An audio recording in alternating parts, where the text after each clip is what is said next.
Hello, it's me again. Today I wanted to do a secondary live because I wanted to be outside of the weight loss challenge. So those who just want to do the weight loss challenge and not be bothered by some of my other thoughts. But there's a story I wanted to share with you, and I thought you'd find it interesting and really wanted to speak to this because there's so many emotions that occur during the holidays, Thanksgiving, Christmas, people coming and going, and maybe you're struggling with a few things, but I wanted to share the story of the burden of carrying grudges and really understanding how mindfulness and letting go should be a really important part of our lives. So the story goes that two monks were returning to the monastery in the evening, and it had rained, and there were puddles of water on the roadsides everywhere they looked. And at one place, a beautiful young woman was standing, unable to cross because the puddle was so large. So one of the monks picked her up, carried her across, and then set her down on the other side, and they went on their way. But the other monk was truly troubled. For hours, he was disturbed and finally asked, "We monks don't touch women, so how could you carry her across?" And the monk who carried her cross smiled and said, "I left her hours ago on the roadside. Why are you still carrying her?" So, this story beautifully encapsulates the mindfulness principle of letting go, right? So, it teaches us that holding on to past events, grudges, or worries can burden our minds, preventing us from really being living fully in the present. And mindfulness encourages us to acknowledge experiences and not cling to them. So, this allows us to move forward in a more lighter and peaceful mind. So, when we think about this in the context of the holidays, is there are some emotions that are bubbling up from something that happened in the past? The past is the past. There's nothing you can do about it. There's nothing we can change. We all have our moments of regret and struggles and, just ruminating on different things. And this gets me back to the exercise I had mentioned a few days ago. And it's around the application of expressive writing. And James Pennebaker, who first started studying this, and I first learned about this from the Huberman Lab, and I've done some deep rabbit hole dives recently. And one of his books is called Open Up, Opening Up by Writing It Down.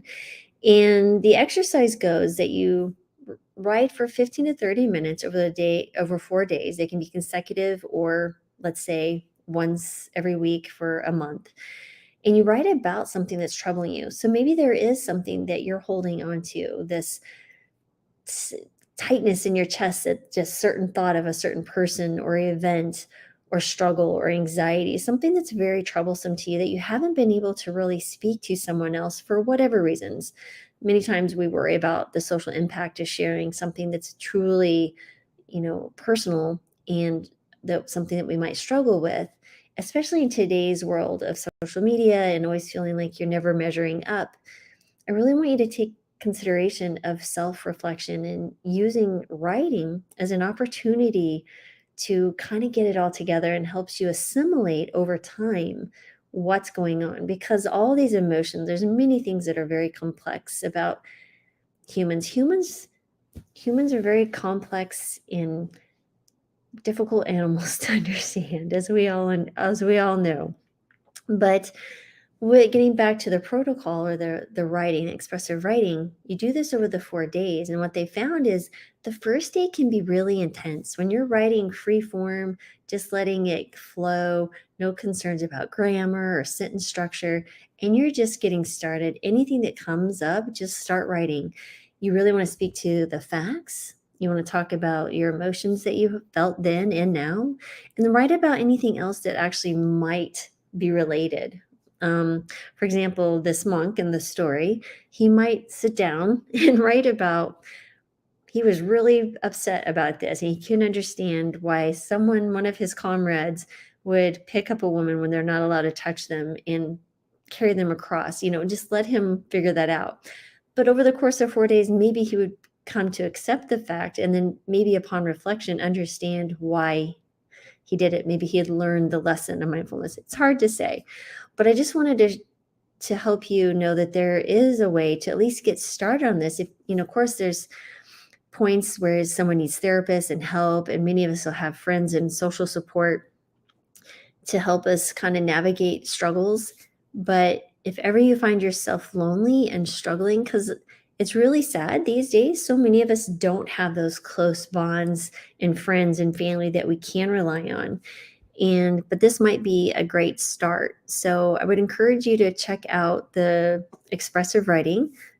You write for the 4 days. They do mention that you might feel intensely sad or upset for a few hours after writing this. So you need to be in a state of mind and in a place and time that you can do this and feel safe to feel and work with those emotions, and just kind of not fight them, but just kind of turn into them and acknowledge them and just see what happens when you write. If you feel too intense, like it's too hot to touch, just stop writing and do something else.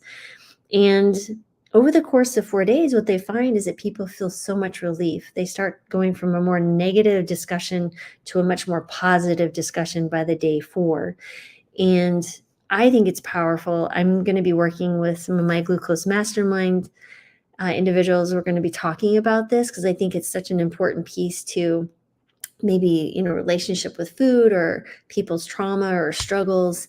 And obviously don't need to get deep into that with people, but just give them another tool to help understand how we can work through the stressors and struggles of daily living as this human on this earth. And anyway, I just felt in my heart of hearts that I needed to share that with you. And I love this stuff, and I hope you find it at least somewhat useful. And thanks for spending time with me today.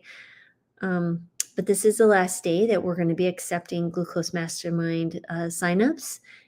We start on Tuesday. And so if you were wanting to join the Glucose Mastermind, where I provide a CGM, we meet for 3 hours total each month for 3 months. And it's going to be a lot of fun. We learn a lot and share as a group, and here to support each other. So I am happy that you guys are here. I hope the rest of your Saturday is a lovely one, and enjoy your time. Thanks for being here. Bye.